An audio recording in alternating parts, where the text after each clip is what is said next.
Uma Vida com Propósitos, de Rick Warren, dia 38.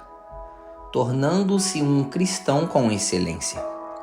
Jesus disse aos seus seguidores: vão pelo mundo todo e contem a todos as boas novas. Marcos 16, versículo 15. Assim saberemos por onde Ele quer que nós andemos. Assim todas as nações conhecerão a sua salvação. Salmos 67, versículo 2. A grande comissão é a sua incumbência. Você tem uma escolha a fazer. Ou se torna um cristão com excelência ou um cristão relapso. Cristão relapso buscam principalmente a satisfação pessoal. Eles estão salvos, mas são egoístas. Gostam de comparecer às reuniões de louvor e aos seminários edificantes. No entanto, você jamais os encontrará em uma conferência sobre missões, porque não estão interessados.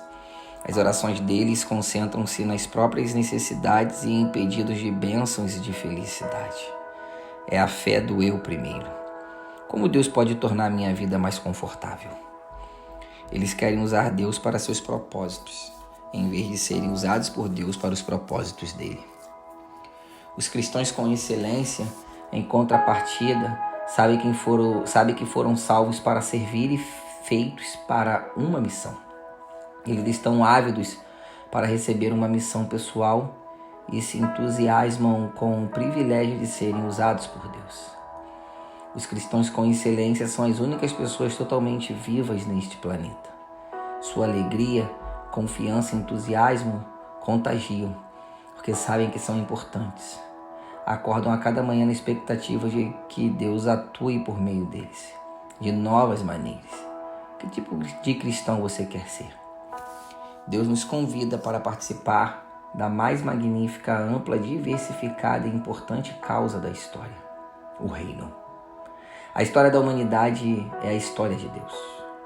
Ele está formando sua família para a eternidade. Nada é mais importante nem mais duradouro. No livro de Apocalipse descobrimos que a missão global de Deus será realizada.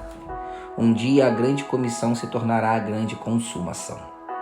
Nos céus, uma enorme multidão de pessoas de todas as nações, tribos, povos e línguas estará um dia diante de Jesus Cristo para adorá-lo.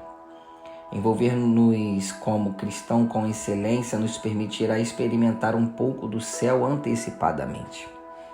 Quando Jesus ordenou a seus discípulos que fossem pelo mundo todo e contassem a todos as boas novas, o pequeno grupo de pobres discípulos do Oriente Médio ficou chocado. Eles deveriam ir a pé ou cavalgando naqueles animais vagarosos? Era tudo o que tinham para o transporte. E não existiam ainda barcos capazes de atravessar o oceano. Portanto, havia barreiras físicas reais ao cumprimento daquela ordem. Hoje temos aviões, barcos, trens, ônibus e automóveis. Nosso pequeno mundo escolhe a cada dia. Você pode voar sobre o oceano e em questão de horas estar em casa no dia seguinte, se for necessário. As oportunidades que os cristãos comuns têm de se envolver em missões internacionais de curta duração são praticamente ilimitadas. Cada canto do mundo está a seu alcance. Pergunte à indústria de turismo. Não temos desculpas para não espalhar o Evangelho. Agora, com a internet, o mundo está ficando ainda menor. Além dos telefones e dos aparelhos de fax, qualquer cristão com acesso à rede pode se comunicar em tempo real com pessoas de praticamente todos os países do mundo. Todo o planeta está a seu alcance. Até mesmo os vilarejos mais remotos têm acesso a e-mails. Portanto, você pode evangelizar pessoas do outro lado do mundo sem nem ao menos sair de casa. Nunca foi tão fácil cumprir a incumbência de ir por todo o mundo. Os maiores obstáculos já não são a distância, o custo ou o transporte, e sim nossa forma de pensar. Para ser um cristão com excelência, você deve se dispor a mudar seus conceitos. Suas perspectivas e suas atitudes devem mudar. Como pensar como um cristão com excelência? Primeiro, troque o raciocínio egoísta pelo altruísta. A Bíblia diz: amigos, Não pense mais como criança, pensem como gente madura. Esse é o primeiro passo para se tornar um cristão com excelência. Crianças pensam apenas em si mesmas, pessoas maduras pensam nos outros. Deus ordena, não pense somente nos próprios interesses, mas estejam interessados nos outros também. É claro que essa é uma mudança de mentalidade difícil de ser realizada, pois somos naturalmente egocêntricos e quase toda a publicidade hoje nos incentiva a pensar em nós mesmos. A única forma de alterar esse padrão é nos tornarmos dependentes de Deus a cada momento. Felizmente, Ele não nos deixa lutar sozinhos. Deus nos deu o seu Espírito. Por isso, não pensamos como pensamos as outras pessoas deste mundo. Comece pedindo ao Espírito Santo que o ajude a pensar nas necessidades espirituais dos não cristãos toda vez que for falar com um deles. Com a prática, você poderá desenvolver o hábito de orar silenciosamente, nada além de um sussurro, pela pessoa com quem vai se encontrar. Diga: Pai, ajude-me a compreender o que está impedindo essa pessoa de te conhecer. Seu objetivo é verificar onde os outros se encontram na jornada espiritual, fazendo todo o possível para levá-los a conhecer Cristo. Você aprende a fazer isso adotando o método de Paulo. Não penso no que seria bom para mim, e sim no que poderia ser bom para muitas pessoas, de modo que possam ser salvas. Segundo, deixe de raciocinar de forma restrita e raciocine de forma global. Deus é um Deus global. Ele sempre se preocupa com o mundo inteiro, porque Deus tanto amou o mundo. Desde o início, Ele desejou reunir em sua família membros de todas as nações que criou. A Bíblia diz: de um só homem Deus criou todas as nações que vivem na terra e decidiu quando e onde todas as nações seriam constituídas. Deus fez tudo isso para que nós os buscássemos e alcançando o encontrássemos. Grande parte do mundo já pensa de forma global. Os maiores conglomerados de comunicação e negócios são multinacionais. Nossa vida e a vida de pessoas em outras nações estão a cada vez mais entrelaçadas, à medida que compartilhamos moda, entretenimento, música, esporte e até fast food. É provável que a maioria das roupas que você está vestindo e grande parte do que você come hoje em dia foram produzidos em outro país. Estamos mais unidos do que percebemos. Vivemos dias emocionantes. Atualmente existem mais cristãos que em qualquer outra época. Paulo estava certo. As mesmas boas novas que chegaram até vocês estão sendo difundidas pelo mundo. Elas estão transformando vidas em toda parte, assim como transformou a de vocês. O primeiro passo para pensar de maneira global é orando por países específicos. Cristãos com excelência oram pelo mundo. Consiga um atlas ou um mapa e ore pelas nações, citando o nome delas. A Bíblia diz: se você me pedir, eu lhes darei as nações. Todos os povos da terra serão seus. A oração é a ferramenta mais importante em sua missão no mundo. As pessoas podem recusar nosso amor ou rejeitar nossa mensagem, mas não têm defesa contra nossas orações. Como um míssil intercontinental, você pode apontar uma oração para o coração de uma pessoa, quer esteja você a 1 metro, quer a 16 mil quilômetros de distância. Qual deve ser o alvo de suas orações? A Bíblia diz que devemos orar pedindo oportunidade para testemunhar a coragem para falar. Devemos também interceder pelos que creram, pedir que a mensagem se espalhe rapidamente e solicitar mais trabalhadores. As orações farão de você um parceiro de muitas outras pessoas ao redor do mundo. Você também deve orar pelos missionários e por todos os outros cristãos envolvidos na obra do Senhor ao redor do mundo. Paulo disse aos seus companheiros de oração: vocês também nos ajudam quando oram por nós.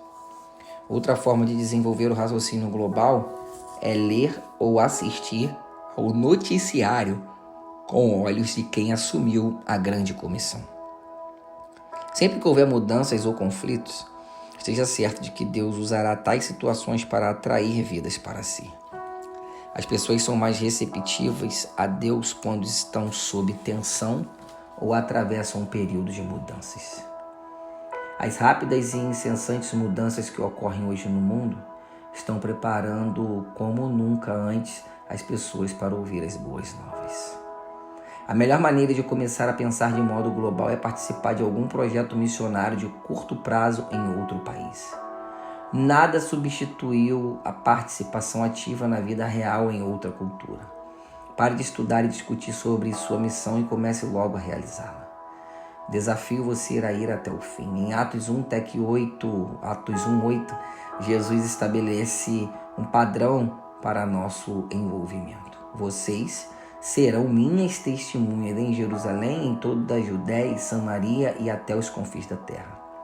Seus seguidores teriam de alcançar sua comunidade, Jerusalém, seu país, Judéia, outras culturas, Samaria e outras nações até os confins da terra. Observe que nossa comissão é simultânea, não consecutiva. Embora nem todos tenham o dom de missões, todo cristão é chamado a participar de uma missão relacionada com os 4 grupos de alguma forma. Você é um cristão nos moldes de Atos 1:8? Estabeleça uma meta para participar de um projeto missionário direcionado a cada um desses 4 alvos. Insisto em que você poupe dinheiro e faça o que for necessário para participar de uma viagem missionária de curto prazo ao exterior, o mais rápido possível. Quase todas as organizações missionárias podem ajudá-lo nisso. Essa experiência aumentará seu amor, ampliará sua visão, aumentará sua fé, aprofundará seu sentimento de compaixão e o encherá de alegria como nunca antes. Pode ser um divisor de águas em sua vida. Terceiro, substitua o pensamento imediatista pela perspectiva eterna. Para aproveitar ao máximo o seu tempo aqui, você deve manter uma perspectiva eterna. Isso evitará dar importâncias excessivas a questões menores e o ajudará a distinguir entre o urgente e o eterno. Paulo disse: assim fixamos os olhos, não naquilo que se vê, mas no que não se vê. Pois o que se vê é transitório, mas o que não se vê é eterno. Muitas das coisas nas quais empenhamos nossas energias já não significarão mais nada daqui a um ano, quanto mais pela eternidade. Não troque a vida por coisas temporárias, pois Jesus adverte: todo aquele que põe a mão no arado e olha para trás não está apto para o reino de Deus. E Paulo alerta: sejam econômicos na escolha das muitas coisas que o mundo tenta empurrar para vocês. O mundo, como vocês o conhecem, está se desvanecendo. O que está se interpondo com a sua conivência entre você e sua missão? O que está impedindo de se tornar um cristão com excelência? O que quer que seja, abandone. Afaste-nos qualquer coisa que nos torne vagarosos ou nos atrase. Jesus disse: acumulem para vocês tesouros nos céus. Como fazemos isso? Em uma de suas declarações mais incompreendidas, ele disse também: usem a riqueza deste mundo ímpio para ganhar amigos, de forma que quando ela acabar, estes os recebam nas moradas eternas. Jesus não quis dizer que você deve comprar amigos com dinheiro, mas que deve usar os recursos que Deus deu a você para levá-los a Cristo. Então eles serão seus amigos por toda a eternidade e vão lhe dar as boas-vindas quando você chegar ao céu. E esse é o melhor investimento financeiro que você pode fazer. Provavelmente já tenha ouvido alguém dizer: você não pode levar isso com você. Mas a Bíblia diz que você pode passá-lo adiante, investindo em pessoas que estão indo para lá. Fazendo isso, eles estarão acumulando um tesouro real para si mesmo no céu. Este é o único investimento seguro para a eternidade. E estarão levando uma vida cristã frutífera. Quarto, pare de arranjar desculpas e comece a pensar em formas criativas de cumprir sua incumbência. Se você estiver decidido a fazer alguma coisa, há sempre um jeito. E existem organizações prontas para auxiliá-lo. Eis algumas desculpas mais comuns: só sei falar inglês. Isso é, na verdade, uma vantagem em muitos países, nos quais milhões de pessoas querem aprender a falar esse idioma e estão ávidas por praticá-lo. Não tenho nada a oferecer. Sim, você tem. Cada habilidade e experiência em sua formação pode ser utilizada de algum modo. Estou muito velho ou muito jovem. A maioria das organizações missionárias tem projetos de curto prazo adequados para cada faixa etária.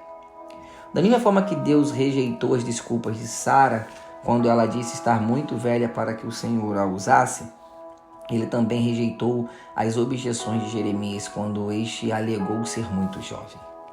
Não diga isso, respondeu o Senhor, pois você tem de ir aonde quer que eu o envie e dizer o que quer que eu diga a você. Não tenha medo do povo, pois eu estarei com você e cuidarei de você. Pode ser que você acredite ser necessário um chamado especial de Deus e esteja esperando alguma sensação ou uma experiência sobrenatural. O Senhor, porém, já reiterou esse chamado repetidas vezes. Somos todos chamados para cumprir os 5 propósitos de Deus para a nossa vida: adorar, ter comunhão, tornar-se semelhante a Cristo, servir e sair em missão com Deus pelo mundo. Ele não quer usar apenas alguns no meio de seu povo, Ele quer usar todos. Somos todos chamados para participar de uma missão para Deus. Ele quer que a igreja inteira leve o evangelho integral ao mundo todo. Muitos cristãos deixaram passar os planos de Deus para a vida deles porque nem ao menos perguntaram a Ele se os queria servindo como missionário em algum lugar. Seja por medo, seja por ignorância, automaticamente fecharam a mente à possibilidade de servir como missionário residente em outra cultura. Se sua tendência é dizer não, reexamine todos os diferentes meios e possibilidades disponíveis.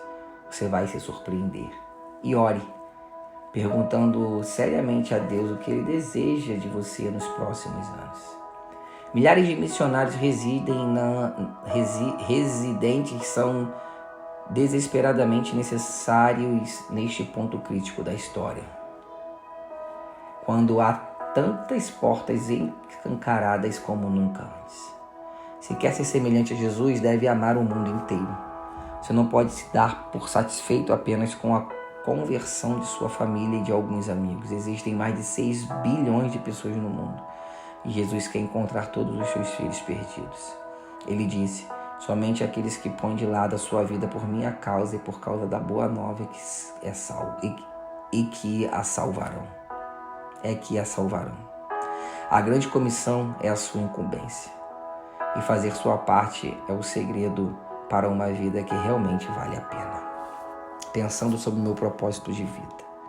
Tema para reflexão: a grande comissão é minha incumbência. Um versículo para memorizar.